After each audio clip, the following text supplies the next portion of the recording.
Kollege, sehr geehrte Damen und Herren. Der Bundesrat hat sich gestern und heute an 2 außerordentlichen Sitzungen erneut mit dem Coronavirus beschäftigt. Der Bundesrat hat heute entschieden, die Situation als außerordentliche Lage zu erklären. Die Regelung gilt ab Mitternacht und dauert vorerst bis 19. April.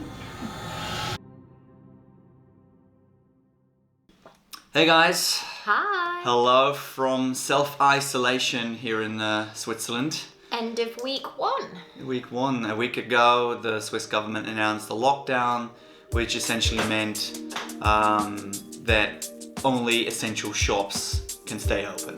So you've got your supermarkets, you've got your bank, post office, your hospitals and your pharmacies. Correct. So anything essential to life, which means, or meant, still means, that both you and my work has been influenced by that. Mine, not so much. I can do a lot of work from home. I have been ordered to work from home before that moment anyway, and I will have to work from home beyond that point as our company has had a bit more stricter rules, if you will.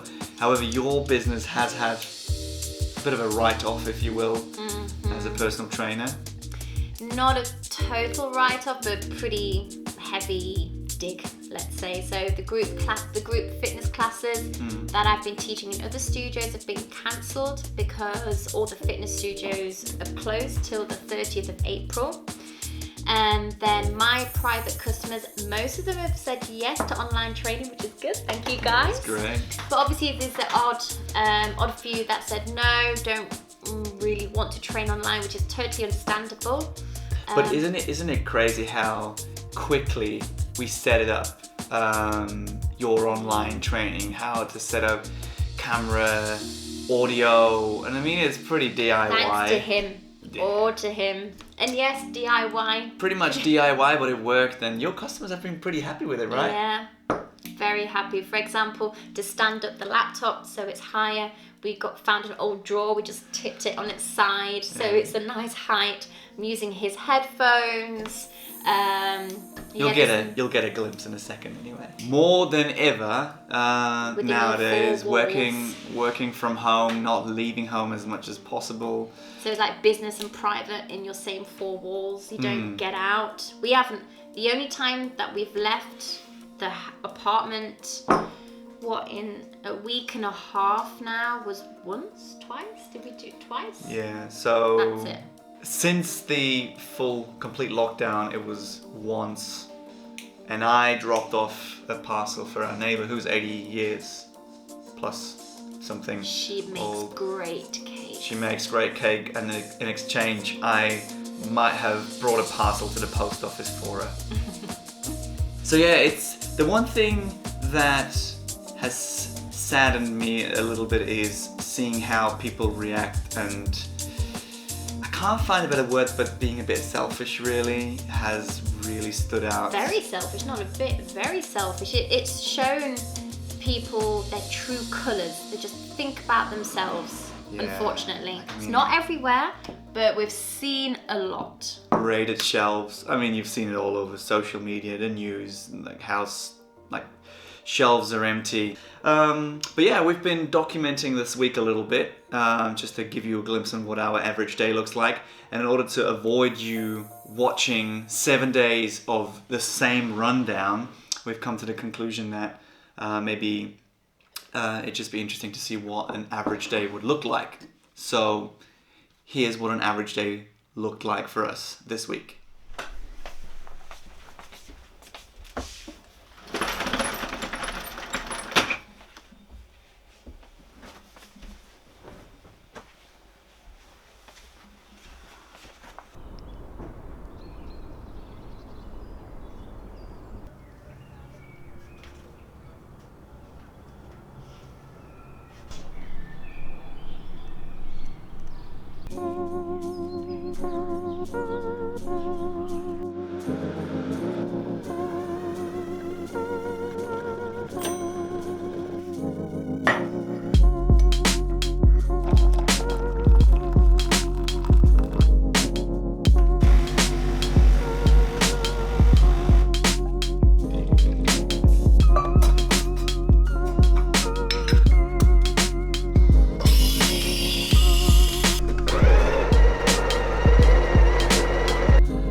excited to do that?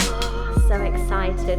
I'm just so glad that people are willing to try this out with me. It's exciting for me as well. Something new, online trainings. I'm super excited. Really excited. FaceTime is up. I've got my notes for my customers. Oh, my headset. So it cancels out the noise and so they can hear me loud and clear, which I'm sure they can't wait for. Alrighty, I think my mat is here. I think we can see me pretty well. What does that look like?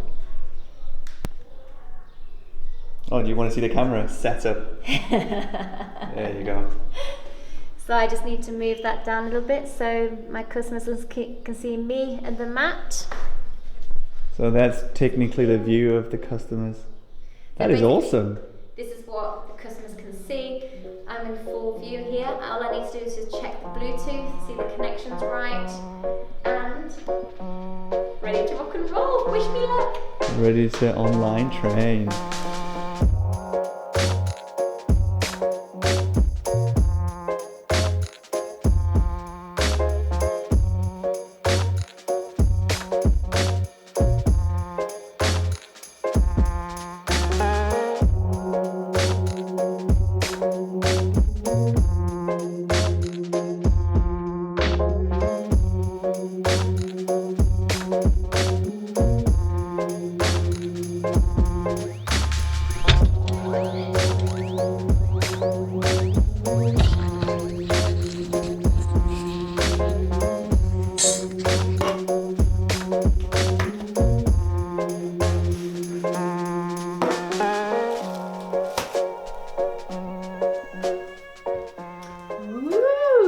Are we using leftovers?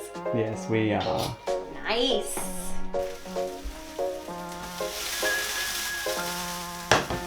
Story of our days at the moment.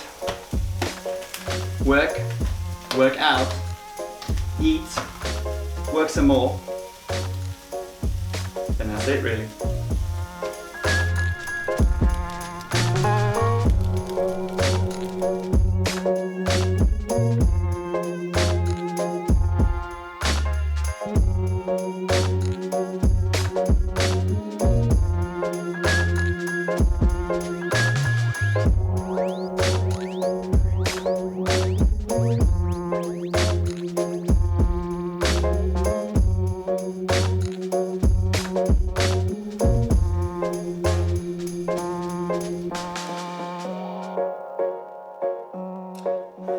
So I hope you liked the little look into what we've been doing all day, pretty much every day for the last 7 days.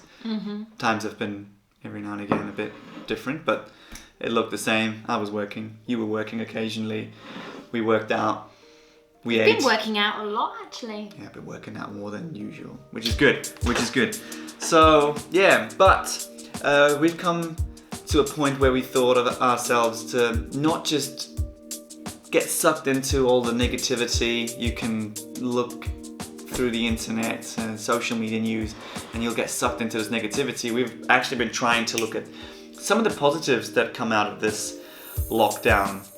And I guess number one is quite obvious, the environment. Oh yeah. Right? Like, I don't think I've heard so many birds chirp. I never think I saw the sky this clear. Right? No, the sky's been, it's blue. So blue. When it's not cloudy, it's just, wow, there's no, like, I don't know, how do you call it? The things from the airplane. That's a very good question. Let's just say the smoke. Well, snow, that's wrong. Steam. From exhaust The veil. pipe. Let's call it the veil. The veil of the airplane, right? The veil of the airplanes. And we live quite close to the airport as well. Hardly heard any airplanes, which is actually quite nice. And also the veil. The veil is not missing. veils.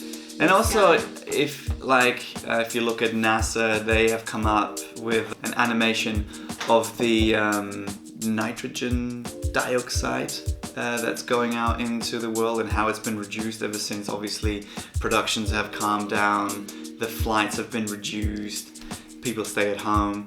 So it obviously has a major effect on the environment. And if you listen to reports about in Venice, the canals being clear again, dolphins coming close to the coast of Italy, it's kind of unreal. And that's just 2 weeks of lockdown. Yeah. That's insane. It's quite crazy. So, I mean, for me as an engineer, I'm very interested in all renewable energy and that kind of stuff. But it turns out the one weapon to calm down climate change would actually be just to take the foot off the gas. That's it. Literally. That's it. Yeah. That's it. See how long this lasts. I think another thing that you and I looked into more specifically was the topic of food waste. Like, I don't think we've ever been really bad. We try to utilize everything that we have in our fridge and not waste anything. We absolutely hate wasting food. It's just outrageous. It's just a no-go with us. But yeah, we've tried to apply two very simple, basic, very well-known strategies that are common in, I think, logistics, gastro. You worked in gastro before. The first one would be FIFO, first in, first out. We can elaborate on these two strategies a little bit more in depth in a separate video if that's something that you're interested in. But yeah, first in, first out will be the first one. Can you give us a quick rundown how that works? First in, first out. So basically the first object, let's say a carton of milk. So you put in the fridge, first in, that's got to come out first. So you take out all the old stuff, put it in front and put the new stuff in. So it's like a nice little rotation system going on. So essentially, ideally, you put everything that needs to be used soon to an obvious spot where you can see it. And not a lot of people do this. And then all of a sudden you find, I don't know, that stick of celery or that onion somewhere in the back of the fridge completely moldy and you're like, oh, shame. It's avoidable. Yeah. And the second strategy is actually something that is more commonly used in logistics with waste, how to tackle waste. So the first one is obviously to avoid it. The second step would be to reuse, which is where your heaven of plastic containers comes to place. Tupperware, bloody everywhere. It keeps things fresh. Your heaven. So how to reuse. The next step would be, so first avoid, if you can, reuse, and if you can then would be recycle. So that depends a little bit on where you are in the world, if you have a recycling program. We call it compostables. So essentially, if you look at the banana skin as a classic example, which you don't eat, you can't really reuse it, but you shouldn't waste it. It doesn't have to go in a bin. A lot of places here in Switzerland have a so-called compost, like a biodegradable container, and this will be used to generate energy from it, maybe landfill, as in manure and stuff. And whatever you can't avoid, reuse, or recycle, that's to be thrown away. And if you think about it more clearly, the only thing that should be going into the bin, Plastic, no? yeah, is plastic. Everything that is... That's been wrapped. Yeah, like food that has been wrapped or packaged. Packaging is the word I'm looking for. Packaging is the only thing that goes into the bin. We got there. Got there, right. So anyway, if you want to know more about that and how we tackle that, happy days, we're more than happy to do that. I think another point that stood out is when people are being told you can't do this, how much more they want it. And specifically in this case is being outside and being with other people, the social connections, the contacts to other people. And I think in that context we need to refer to something called the Maslow pyramid. Ooh, yes. Maslow pyramid is very interesting and I think has a valid point right now. For those of you who don't know what the Maslow pyramid is, here is a quick rundown. And for the lack of motion graphic skills at this point, I'm going to be using a whiteboard. This is our pyramid. I'm going to cut it up in 5 layers. The hierarchy of needs according to Abraham Maslow. On the first layer, we have physiological needs. Stuff like food, water, air. Stuff we essentially need to survive. On the second layer, we have safety. We want to feel safe. On the third layer, and I'm going to mark this in red, we have love and belonging. We want to feel love and we want to belong to a group, to society. And I'm going to get back to this point. On the fourth layer, we have esteem. We want to be acknowledged for the stuff we do and we achieve. Before we get to the top of the pyramid, self-actualization. In other words, fulfilling your own dreams and ambitions. Now, in my theory, in many parts of the world, for many years, we've already been somewhere here. We didn't have to worry about physiological needs, we felt safe, and we were able to spend time with the people that we love. All of a sudden, we're catapulted down here. We need to make sure we are healthy again, and then we want to feel safe again, before we actually can go out and spend time with all the people that we love. And then we can strive for esteem and self-actualization. And that's it. So as you can see, I think this happens every now and again in human history. I would imagine it happened after World War I, World War II, probably the Spanish flu, which is obviously similar to this. 1920s, right? Yeah, like after the First World War. So I think every now and again we get a knockdown as human beings, and we need to start from scratch. We need to build up the safety, security, health, well-being, the social connections that we have before we can get to the top of that pyramid. And I think it's very essential to know about this pyramid to see where we are. And I think it shows that we need human interactions, we need social connections. Which brings us to probably the final point, which was a very positive point. Yes. It's sad that it took this, but I think we made more connections now in a week than we would have probably having our normal busy schedules. Yeah. We've been contacting our families a lot more, friends as well, a lot of FaceTime, a lot of Skype, and it's been really nice. Like in the evenings, I think we've spoken to our families more now than in the last, year? As sad as it sounds, but yeah. Yeah, it's crazy that it takes something like this. But then again, I do think it's very important to remember this point, and which is another reason for us to document this, that you can always remember that you need to nurture and work on these, let's say, connections. Yeah. And beyond the point of Skype and FaceTime and whatever, I think it's important that we continue to, work on these relationships and carry on and learn from this, because we will get through this. And I think it's just very important to remember what we went through and make sure that we appreciate what we had to go through once again in history to get to this point. So I hope you like this little, I would say, introduction to our first week in self-isolation. Yeah. If you'd like to hear more from us, let us know. I'm happy to make a few more videos. So anyway, hope you enjoyed, and stay safe, guys, wherever you are in the world. Hope we brought a bit of laughter to your day, a bit of entertainment and a bit of knowledge.